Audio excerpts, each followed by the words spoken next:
Okay, so before I get into this article, I just want to say one thing. Simon, you know I love you, bruh. I think you have been a blessing in disguise of making both Down on Fury and Cosmic Fury and Once and Always great shows, in my opinion. But the one thing that I don't like what Hollywood does nowadays is they claim that, yes, it's important to have diversity and everything, but I have no problems with gay people or the trans people at all. Y'all okay with me. But with somebody like me that is give you their honest opinions on it, don't get mad at me about it. But why in God's name would Simon want to have JJ be non-binary?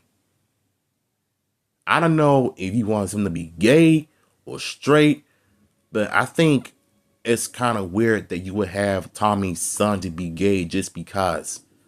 I get that the world is changing, but I now feel like I felt like you just doing a little bit too much. I don't want to sound toxic or anything, but I'm just giving you my opinion. And my opinion is I don't want JJ to be binary though. But thankfully, that did not became the final nail in the coffin. It wasn't really like that, so I'm glad that that did not really happen. And I'm all for diversity for any other franchise, but this is doing too much. So it is kind of weird that you would even like try to have Tommy Oliver's son to be non-binary. It's just weird to me. So let's just get to the article. The final season of Power Rangers as we know it is a true gem of many reasons.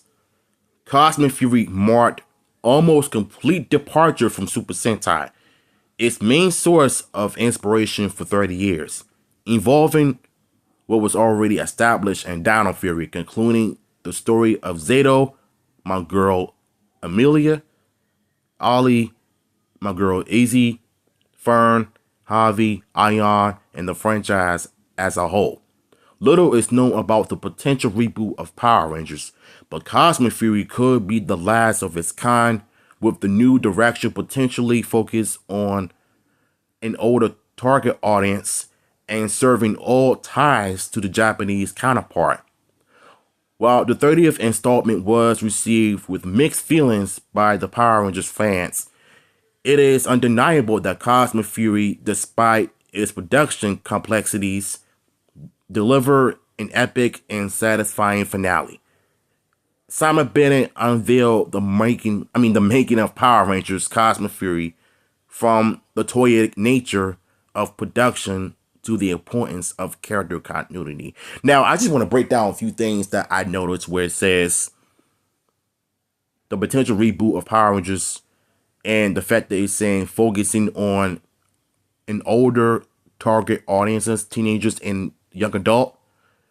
I think there's a possibility that once Power Rangers find its new home, there's not going to be any more cheese, can't be no continuity continuing. Like, it's going to be a complete reboot of the franchise, starting with Mighty Morphin, because I really want them to just find its own identity and have it done right to the point where it's not going to end up being feel forced or anything like that. And I know for a fact that Jonathan Antwisso and Jenny Clee and them have what it takes to get the job done, but they're being very quiet. And we just find out that the president of Hasbro Entertainment is still having Power Rangers on their mind. So that lets us know that there's still hope out there.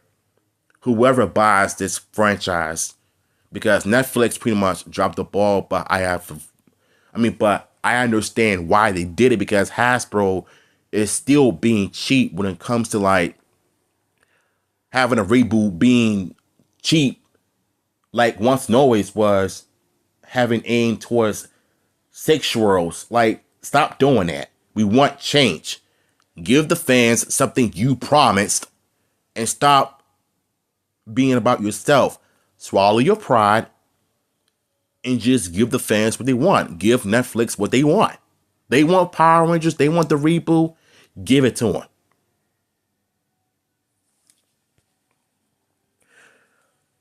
The conception of Cosmic Fury began in early 2021 during the filming of the second season of Dino Fury.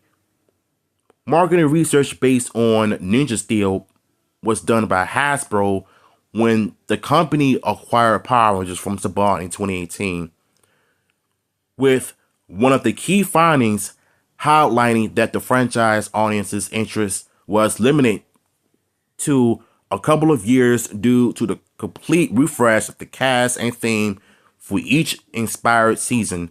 Unlike other franchises such as Marvel and Star Wars, Power Rangers suffered from the lack of continuity of characters. In order to retain audiences for longer, Simon Bennett suggests to Hasbro the Dino Fury cast were fantastic and worked really well together with the production. Why don't we keep them going into the next season? There was quite a bit of contract negotiation discussion that went on towards the end of the filming of Dino Fury. I think that cliffhanger at the end with Zato returning as the Ghost Ranger and taking the team on a new mission was a strong prominent to Hasbro that they couldn't leave things hanging like this. They had to commission another season so that the audience will find out what happened. And speaking of Dino Fury Season 2, what I really love about what they did with the second season was they added more character development for Amelia, Tarek, Zato, Ion, Javi, and Fern. Like, I feel like each Ranger from season 2 had more development and had moments that made us love these characters. And yes, there were some bad writings in certain episodes, but I feel like when it comes to serious moments, these actors know how to bring it, especially Hunter Dino. But Tessa Rayo, she completely stole the show throughout Dino Fury and Cosmic Fury. Like, she had this teenage, edgy type of attitude towards her, and that's what I love. You know what I'm saying? And the thing about these cast members, they know how to bring it because they made us fall in love with the characters.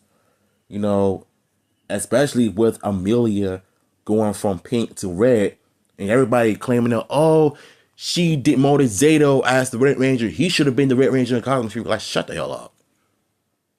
You're just saying that because you want your precious Zato to stay red forever. I mean, she earned the right to be the Red Ranger when she literally held the team together for the first 3 episodes. Are you kidding me? As the Pink Ranger still? Stop the cat. With that pitch and a spot to keep the franchise alive, while a young adult reboot series was being developed by Jonathan Entwistle and Jenny Klein, Simon and his team were commissioned to write 20 episodes for Cosmic Fury. However, Hasbro's priorities were shifting, focusing on their widely recognized brands such as Transformers and My Little Pony. In terms of toy sales, with Power Rangers no longer being on their target, at the beginning of 2022, a decision was made.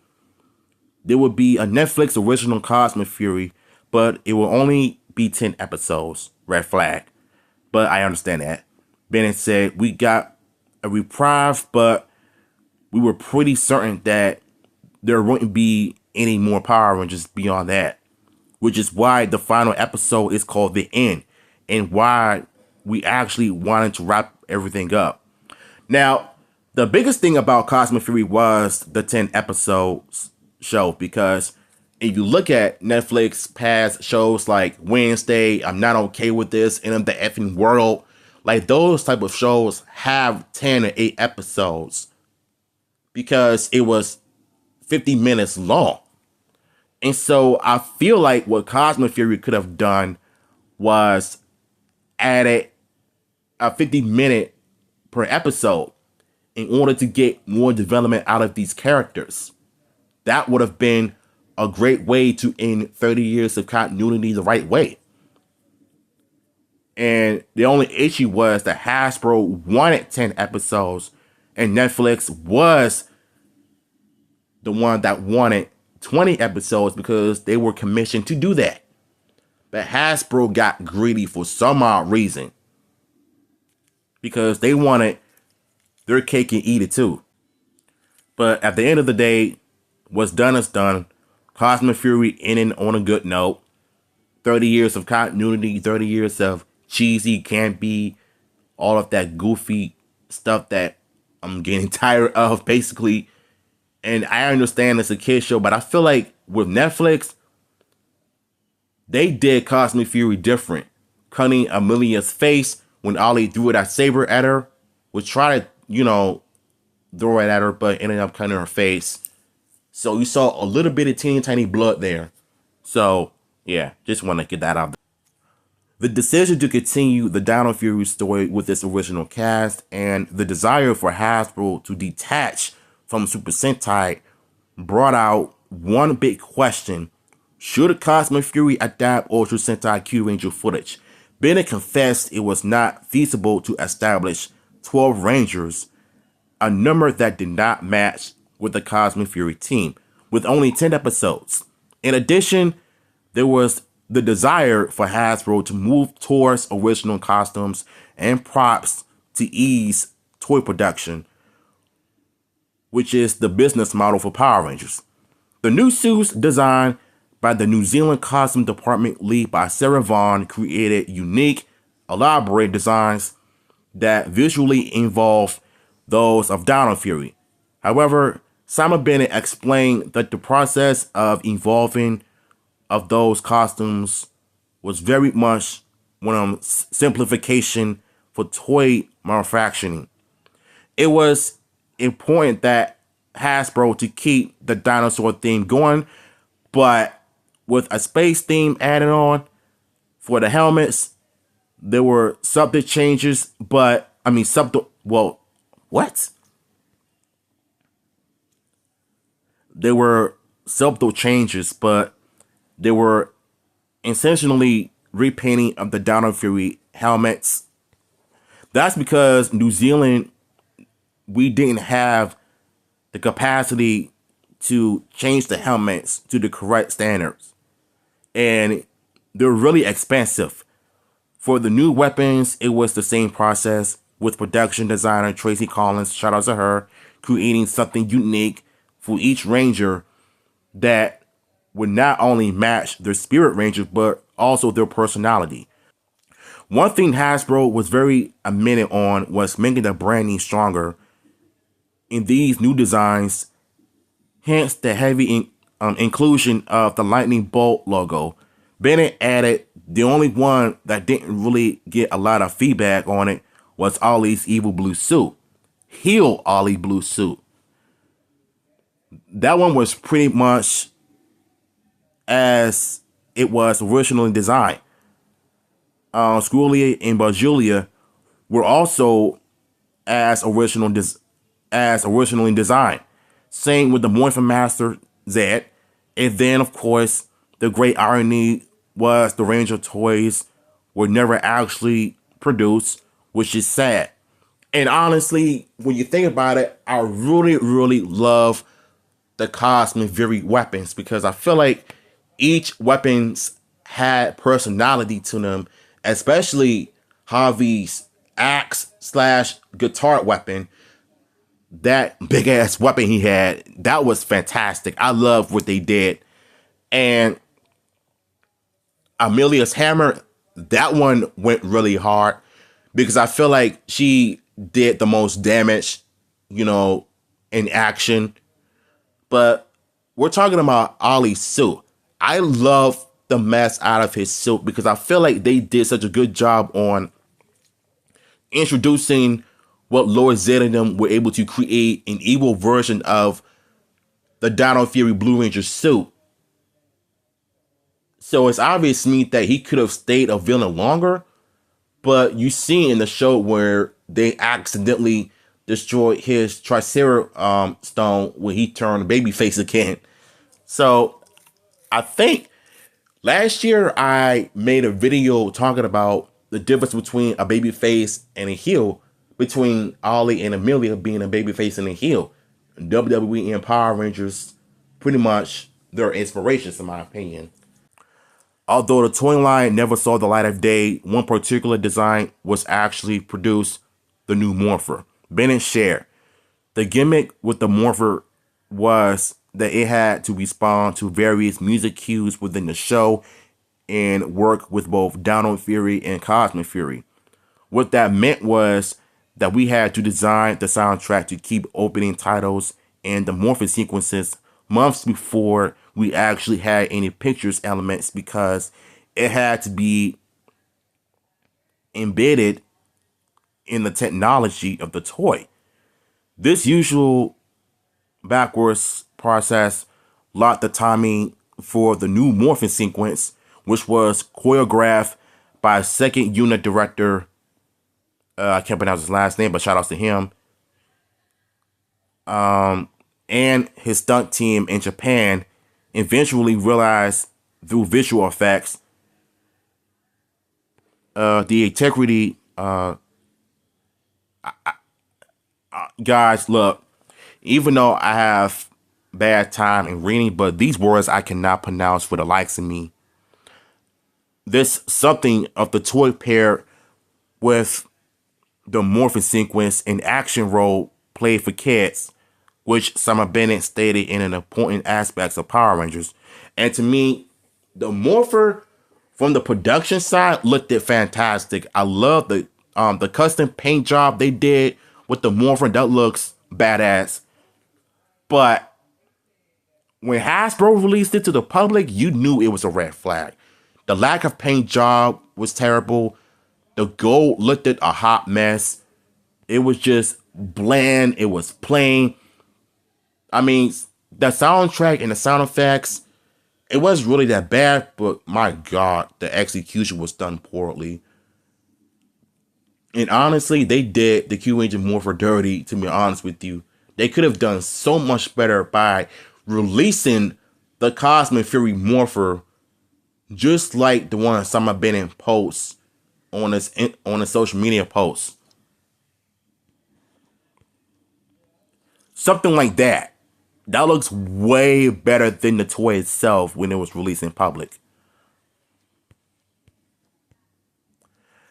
The very chemistry between Russell Curry, Honardino, Kyle Moya, the Rangers, was the main catalyst for continuing the story in Cosmic Fury, whereas Dino Fury spent enough time to introduce the new Ranger team, deeply establishing the relationships and personalities over the course of 2 seasons. Cosmic Fury took it up one step further, raising the stakes through sacrifice while bringing more inclusively to the series. And that is the one thing I appreciate about Cosmic Fury more, is them being able to raise the stakes higher, unlike Beast Morphers, Ninja Steel, and the Neo the Bond era for the most part. I mean, to be honest with you, I think most Disney shows and Time Force and Lightspeed Rescue definitely had higher stakes than the previous installments from the Zonon era, in my opinion. But I think what Cosmic Fury did, they actually made the show realize that this is some serious stuff, in terms of like Zato sacrificing himself, using the last bit of the Morphin Master powers. So that's why he ended up dead, because his spirit went away, and so did Ion. Ion didn't want to lose his friend again, so he went along with them. But I guess in the spirit of Power Rangers, you can't really keep everybody dead. But when you think about it, in Once Norways, they kept Trini dead because she sacrificed her life to save Billy from Robo Rita, and that's why Min became the new Yellow Ranger. But in Cosmic Fury, they made sure that Zato, even though his spirit lived on, he was still, there, but in the Morphin Master's form. One of the best parts about Cosmic Fury is Amelia Jones. I agree, promotion to Red Ranger. The team's new leader. Throughout Dino Fury, On more than one occasion, Amelia showed her ability to step up and guide the Rangers during the difficult times. So it was no surprise that when Zato went missing after Battle of Zonia, the Morphin Grid chose her to wear the iconic red. Simon Bennett praised Hernandino for her enthusiasm and commitment to the new role while also devolving whatever that word says into the rationale moving Amelia from pink to red. It was really about wanting a bit more representation within the Power Rangers. A lot of women and girls enjoyed the show as well as boys and men. So why should there not be more gender equality within the team? We wanted to say that girls can be leaders too. Okay, so that one sounds a bit wokish, the way that it was said, but I kind of understand why Simon Bennett wanted to have Amelia be the Red Ranger, and it's cool. I like the way that it was presented, but I think the seventh episode kind of messed it up for me looking back at it now, because I feel like they try to make it seem like girls can do it too, but the way it was done very poorly, and but I did appreciate Billy for being in action, him and the Dark Ranger. So yeah, having Amelia being the Cosmic Fury Red Ranger was the best choice the franchise has ever done, and it was done right because throughout, even the first episode of Cosmic Fury, she was the one that held the team down while being the Pink Ranger when Zeta went missing. Like I said, them saying that her demoting Zato from Red, a lot of y'all don't realize that Zato died while sacrificing his life to destroy Void Queen. Or did y'all forget about that? So I just don't understand fans sometimes though. Like, I don't know, but it's good that Hernandino wanted to be the Red Ranger, and you seen in her childhood photos of her as Red Ranger. So the fact that it took her like 20 something years to have this moment in real life, and it took the show 30 years of having a female Red Ranger in full time, was enough for me to be really in love with the show and what it can actually provide. But this last part kind of feel kind of like Tolkien-ish in my opinion. I'm just saying. On the other hand, Zato's story was one of the ascension and triumph. He sacrificed himself at the end of Dino Fury, and that was because of that amazing Sentai footage which shows that happening. When he came back, we wanted for him to be on a borrowed time. He's got one foot in the spiritual world and the other foot in the earthly world. His power would eventually run out. There is actually quite a religious parallel with Zato's story in the show. We thought who better than him to join the Morphin Masters and become the most powerful Ranger in history. He deserves it because because we put him through a lot of torment and something over the course of his journey, Bennett said. To be honest with you, the Zenith Ranger was the weakest. I wouldn't call it powerful. I wouldn't call it powerful because throughout the show, he was weakened by the Morphin Master's powers by using a staff, making stuff grow, and bringing people back to life to the point where he keeps fainting. So him being the most powerful Ranger, I don't really see it that way in my opinion, but at least I can understand the concept of what they were going with. Though I did enjoy his costumes the most. It kind of reminds me of Moon Knight a little bit, if Moon Knight was a Power Ranger.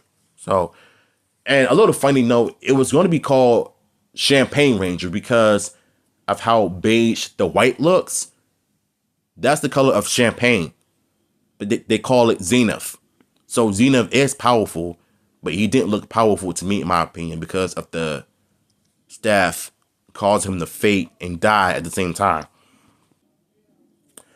Javi Garcia's act of courage releasing the Cosmic Fury Zords with the Morphin Master staff in the show's season premiere is a very powerful moment for the Black Ranger portrayed by Chance Perez, shout out to him, which throughout the season went from losing an arm to gaining a new one, a cybernetic one that brought new strength to the character. Some Bennett confessed that including a disabled ranger was quite complex. We wanted to tell the story of someone who was able to move forward into the post-disability life in a positive way. We were able to tell that story with the depth that we wanted to. The script had to be run by disability consultants, and there was a very strong mandate that we weren't allowed to show this in a negative light. We couldn't show pain. We couldn't show blood. We couldn't show despair, particularly for a musician who's lost their ability to play the instrument. We had to very quickly move from shock to a rebuilding phase, and a big part of what we naturally come in between leapfrogged over. Bennett added that although he still feels like they didn't do the story justice entirely, the representation factor still made this a hugely positive part of the show. The reason why I have mixed feelings on this is because, one, even if somebody has their legs cut off or their arms chopped off, you're going to have a disability regardless, because that's one thing I am not a big fan of them not showing his emotions of losing an arm, because especially if you're right-handed, because that'll be a huge slap in the face of me if that were to happen to me, because y'all know I'm an artist, so I like to draw and write. So if I lose my inability to do anything in the world, back to what I'm saying, even though I appreciate them of their attempt of having a first disabled Power Ranger in the show, but I feel like how it was done poorly and badly executed. I wanted to see them show Javi's emotions of losing a body part for the first time and having to go through a phase of trying to overcome his disability. Since Dawn of Fury, the love story between Izzy and Fern has been a highlight of the show. Into the complicated lifestyle of a superhero always having to sacrifice her personal life for the greater good. This changed when Izzy revealed that she was the Green Ranger to Fern, allowing them to finally be truly honest with each other. However, in Cosmic Fury, things get more complicated when Fern accidentally ends up in space with the Rangers and eventually becomes the Orange Ranger. Bennett explained that the bigger arc, which had to be shortened due to the episode count cut in half. Well, their relationship was much more complicated, with the overprotectiveness causing a breakup. Fur becoming the Orange Ranger while they're estranged, and eventually finding a path of forgiveness, becoming a couple again. It created a good story with Izzy. The tensions between them in that situation, it was really undeserved. Undeserved. But I still am very happy that Fern became the Orange Ranger, and that Solon was her dinosaur. I really like that, the way that happened, Bennett said. And when you think about it, that was probably one of my favorite episodes of Cosmic Fury, when Fern wanted to just hang around the spaceship. She wanted to become a ranger and help her girlfriend and the team fight alongside with them. The only issue is that she could have had a better story arc if it was a 20 episode show. I understand that why Hasbro wanted a 10 episode show, because, when you think about it, Netflix shows and TV shows, movies, they always got like certain minutes of an hour long episode when the shows are like 10 episodes, 8 episodes with a 50-minute time limit. So that's almost like an hour, which Cosmic Fury could have been, but wasn't. And what I really would have loved for them to actually do with Izzy and Fern was that I want them to like give Fern a focus episodes and have her develop into a team player that can have them do something with both Fern and Izzy and have them go through a different time phase or a difficult phase in a lesbian relationship. Because when you think about it, I believe that could work with Power Rangers, but it didn't, unfortunately, thanks to Hasbro and their rushiness ways of trying to end 30 years of continuity. But the way they did it was kind of weird, but it is what it is. Now, Billy's part in Cosmic Fury was the best part about the show. I like how they did such a good job with him in Cosmic Fury than how he was in the Alien Ranger saga, which was kind of stupid of how they treated him. And Cosmic Fury did him way better. He was involved with the Rangers, not only being a mentor, but he gave them their first Cosmic Fury morphers and introduced them to their weapons, their Zords, and whatever. Not only that, but he was done better in Cosmic Fury than he was in Alien Rangers. Just saying. A welcome surprise was the inclusion of Billy Cranston, the one and only Mighty Morphin Blue Ranger in Cosmic Fury. His role wasn't just a simple fan service cameo, but a strong supporting role for the team, very much like in Power Rangers Zeo. David Yost hadn't been back for a very long time since he left the show. We see him in his interviews online that he had been treated poorly by all accounts when he was on the show previously, and we thought, wouldn't it be fantastic to bring him back and have him treated very well so that the franchise can move on from that bad blood? We could honor and respect the contribution that he had made into Power Rangers over all these years. Approaching David to come back as Billy Cranston for Cosmic Fury happened before Once and Always was even an idea. One fascinating aspect of the character's return is that his obsession about bringing Zordon back, which Bennett confessed was something taken into consideration but was quickly scrapped because it would undermine the significance of his sacrifice back in the early days of the show. He added to have Billy still searching for his mentor, believing his energy could still be out there somewhere in the grid. We thought was true to the character and a worthwhile thing to do.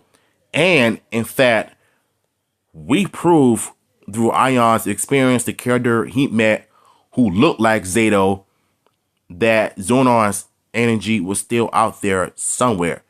And what I really love about what they did with him in Once and Always was, even though he was still trying to bring Zordon back, but the evil energy was floating around space and it crashed onto the tube and turned Alpha 8 into Robo Rita.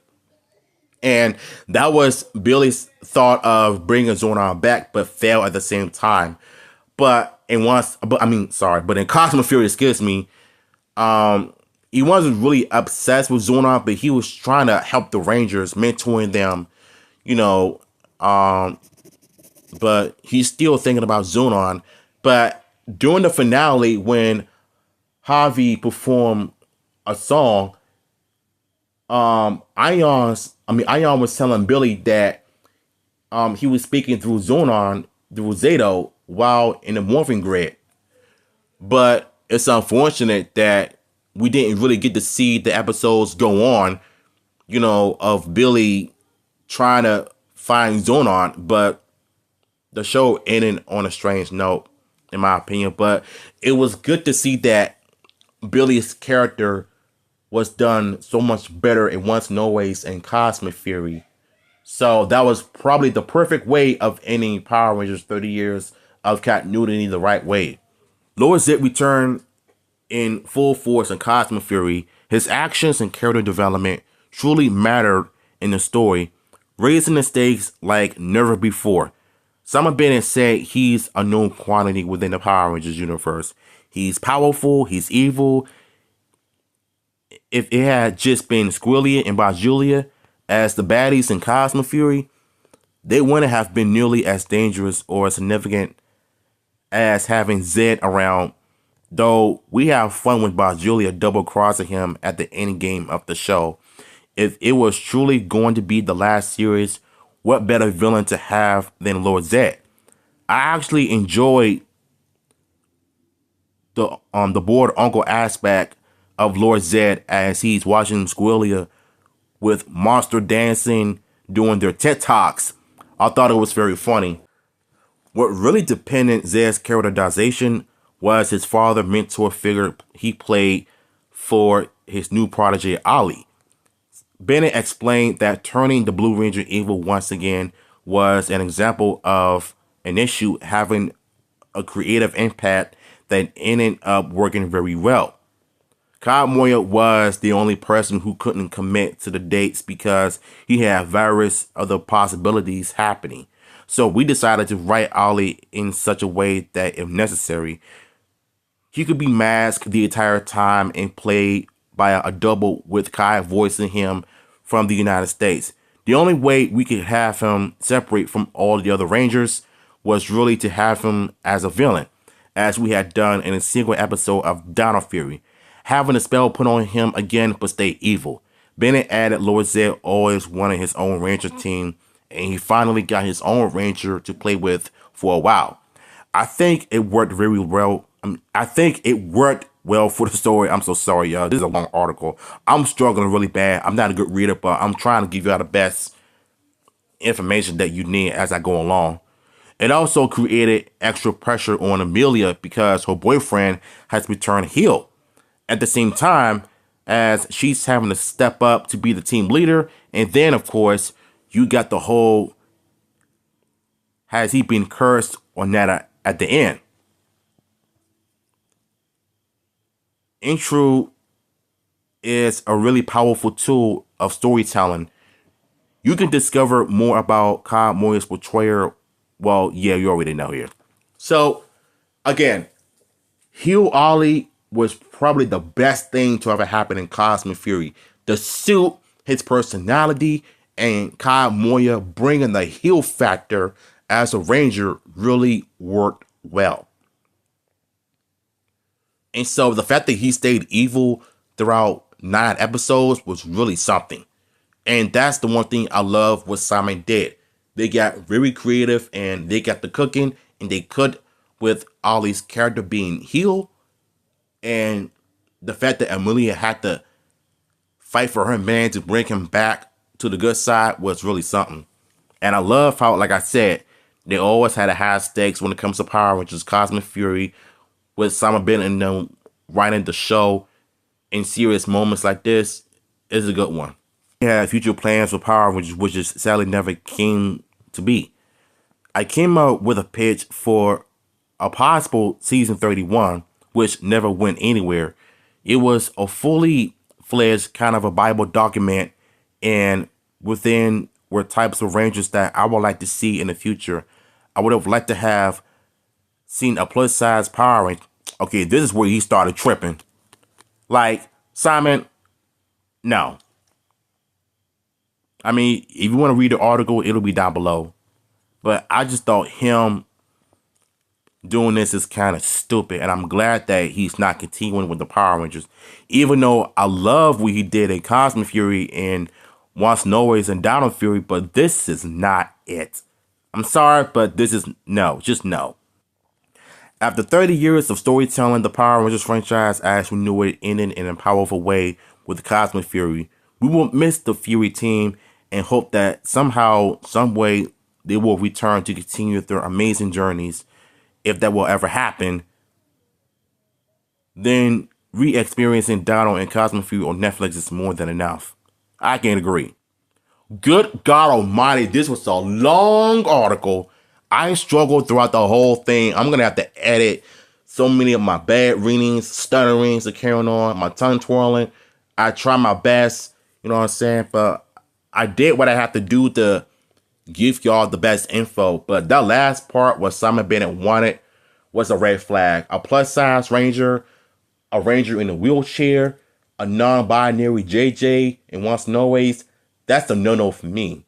And like I said, I am all for diversity, but nobody asked for this. Nobody wanted this, in my opinion. I don't even want it though. At the end of the day, I'm glad that that didn't really happen. So they just completely scrapped that and left it alone of what it was.